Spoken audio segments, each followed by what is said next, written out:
বের হয়ে বললেন, তাই তো, ঠাকুর এ কি করলেন? কিছুক্ষণ মৌন থেকে বললেন, ওদের পদ্ম ফুল দিয়ে ঠাকুরের পূজা করতে বলো, বৃষ্টি হবে ক্ষণ। দেখো মা, সিংহ বাহিনীর কৃপা এদেশে কিন্তু অনাবৃষ্টি নেই। বাস্তবিকই সেই মরুভূমির মধ্যে জয়রামবাটি কামারপুকুর যেন একটা মরুদ্যান।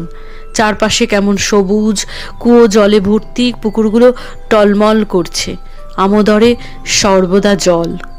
পুরুলিয়া থেকে সহস্রাধিক পদ্ম এনে শ্রী ঠাকুরের পূজা হলো। বানেশ্বর শিব এনে তার মাথায় জল ঢালা হলো।